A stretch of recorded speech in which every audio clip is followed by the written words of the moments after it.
How to increase battery life, यानी आपके घर पे जो इन्वर्टर पे बैटरी लगी है या फिर चाहे आपकी कार की बैटरी है या कोई भी बैटरी है, उस बैटरी की जो लाइफ है वो आप किस तरीके से इंक्रीज कर सकते हैं, इसके बारे में हम जानने वाले हैं। तो चलिए शुरू करते हैं अपनी इस वीडियो को। तो सबसे पहला जो पॉइंट है वो है मेंटेनेंस का। जो हमारी बैटरी है उसकी हमें time to time proper maintenance करनी चाहिए, चाहे वो किसी भी प्रकार की कोई भी मेंटेनेंस क्यों ना हो, चाहे सफाई करनी हो या कुछ और भी हो, वो हमें टाइम टू टाइम करते रहना चाहिए, जिससे जो हमारी बैटरी है उसकी लाइफ अच्छी बनी रहती है। दूसरे पॉइंट की बात की जाए तो जब हम बैटरी खरीदते हैं तो उस टाइम पे हमें एक बढ़िया कंपनी की बढ़िया क्वालिटी वाली बैटरी ही खरीदनी चाहिए। आमतौर पे बहुत सारे दोस्त क्या करते हैं, वो मार्केट से लोकल ब्रांड की बैटरी जो है वो खरीद लेते हैं। तो ऐसी कंडीशन में उनके अंदर जो सामान लगा होता है वो रिसाइकिल किया हुआ होता है, यानी पुराना होता है। तो अगर आप ऐसी लोकल सस्ती वाली बैटरी खरीदते हैं तो उसकी लाइफ वैसे ही आपको कम मिलने वाली है। तो कोशिश कीजिए आप एक बढ़िया ब्रांड की बढ़िया क्वालिटी वाली बैटरी खरीदें, क्योंकि आजकल ज्यादातर ब्रांड जो है लगभग 5-5 साल तक की तो वारंटी वैसे ही दे रहे हैं। तो ऐसी क्वालिटी वाली बैटरी अगर आप खरीदेंगे तो आपकी बैटरी की लाइफ निश्चित ही हाई होने वाली है।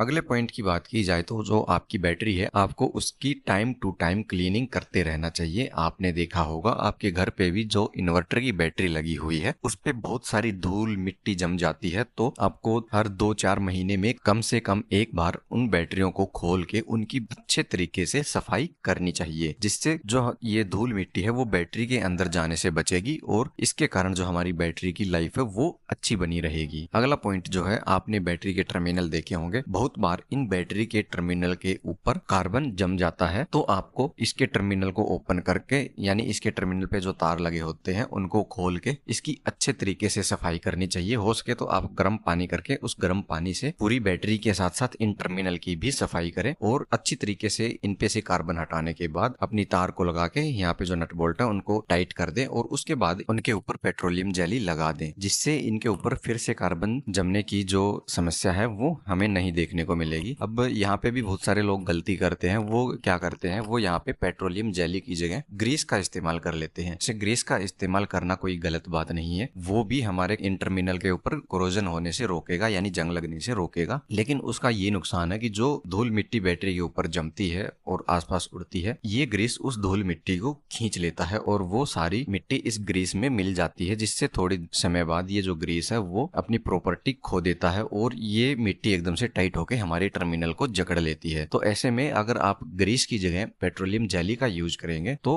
आपको बहुत ही फायदा होने वाला है। आगे बढ़ने से पहले दोस्तों, अगर आपने हमारे चैनल को सब्सक्राइब नहीं किया है तो आप हमारे चैनल को सब्सक्राइब कर सकते हैं, ताकि ऐसी ही नॉलेज वाली वीडियो हम आपके लिए लाते रहें। अगला पॉइंट जो है वो है बैटरी को रखने की जगह। आप जहाँ पे भी बैटरी को रख रहे हैं वो जगह ठंडी होनी चाहिए और सूखी होनी चाहिए, वहाँ कोई भी लिक्विड या पानी वगैरह नहीं होना चाहिए। साथ ही वहाँ का जो तापमान है वो भी ज्यादा नहीं होना चाहिए, वो तापमान हमें कम रखना चाहिए, यानी आपके घर पे जहाँ पे गर्मी कम रहती है वहाँ पे आप इनको रख सकते हैं। इसके अलावा हमें इन बैटरियों के ऊपर डायरेक्ट सनलाइट भी अवॉइड करनी चाहिए, यानी जहाँ पे हमारी डायरेक्ट सनलाइट आ रही है वहाँ पे भी हमें इन बैटरियों को नहीं रखना चाहिए, क्योंकि ज्यादा टेम्परेचर, डायरेक्ट सनलाइट जो है वो हमारी बैटरी की जो इंटरनल प्लेटें होती हैं उनको डैमेज करते हैं, जिसके कारण हमारी बैटरी की लाइफ कम रह जाती है। तो ऐसी कंडीशन में आप इसको ठंडी और छायादार जगह में रख सकते हैं। अगला पॉइंट है बैटरी के यूज को लेके। आप अपनी बैटरी को रेगुलर यूज करते रहें, जिससे जो बैटरी के साइकिल हैं वो प्रॉपर बने रहेंगे। अगर आप किसी भी कंडीशन में अपनी बैटरी को रेगुलर यूज नहीं कर सकते हैं तो आपको क्या करना है, आपको उसको एक सेफ प्लेस पे रखना है, यानी सुरक्षित जगह पे रखना है और उसको कम से कम 2 या 3 महीने में एक बार फुल चार्ज जरूर करना है, जिससे बैटरी की जो साइकिल है वो बनी रहती है। इसके कारण जो हमारी बैटरी है वो डीप डाउन नहीं जा पाती, जिससे हमारी बैटरी की जो लाइफ है वो बनी रहती है। अगर आप उसको रेगुलर यूज नहीं कर रहे हैं और ऐसे ही रख के भूल जा रहे हैं और 2-3 महीने में एक बार भी चार्ज नहीं करते हैं तो जो हमारी बैटरी है वो डीप डाउन हो जाएगी और उसके कारण जो हमारी बैटरी की लाइफ है वो कम हो जाएगी। अगला पॉइंट है बैटरी की ग्रेविटी। आप अपनी बैटरी की जो ग्रेविटी होती है वो मेंटेन करके रखें। बैटरी की ग्रेविटी चेक करने के लिए मार्केट से हाइड्रोमीटर खरीद सकते हैं। उस हाइड्रोमीटर मीटर की मदद से आप आसानी से अपनी बैटरी की जो ग्रेविटी है वो चेक कर सकते हैं। अगर आपको लगता है आपकी बैटरी की ग्रेविटी डाउन जा रही है तो आपको अपनी बैटरी को सही प्रॉपर तरीके से चार्ज करना चाहिए। अगर आपको लगता है कि आपके किसी एक सेल की बैटरी की जो ग्रेविटी है वो डाउन जा रही है, बाकी सबकी सेम है, तो आपका जो वो एक सेल है वो बाकी सेल के मुकाबले कमजोर पड़ चुका है। तो ऐसी कंडीशन में आपको शुरुआत में तो सबसे पहले यही करना चाहिए कि जो बाकी सेल हैं जिनकी ग्रेविटी सही है उनसे थोड़ा थोड़ा सा पानी निकाल के जिस सेल की ग्रेविटी कम है उस सेल के अंदर डाल देना चाहिए और उसके बाद फिर बैटरी को प्रॉपर तरीके से चार्ज करना चाहिए। अगला जो पॉइंट है वो है, अगर आपके एरिया में बहुत टाइम से लाइट नहीं आई है और आपकी बैटरी जो है वो यूज होते होते डाउन हो गई है और आपका इन्वर्टर ऑफ हो गया है, तो बहुत सारे लोग क्या करते हैं कि 10-15 मिनट या आधे घंटे के बाद अपने इन्वर्टर को फिर से ऑन कर देते हैं, क्योंकि इतनी देर में जो बैटरी का अपना रिजर्व चार्ज होता है वो उसको इकट्ठा कर लेती है। तो ऐसी कंडीशन में 10-15 मिनट या आधे घंटे के बाद जो हमारा इन्वर्टर है वो फिर से ऑन हो जाता है। तो बहुत सारे लोग इन्वर्टर को ऐसी कंडीशन में, एक बार बैटरी डाउन हो गई उसके बाद 10-15 मिनट या आधे घंटे के बाद इन्वर्टर को फिर से ऑन करते हैं और बैटरी का यूज करते हैं। लेकिन ये गलती तो आपको भूल के भी नहीं करनी है, क्योंकि ऐसा करने से आपकी बैटरी बहुत ही डीप डिस्चार्ज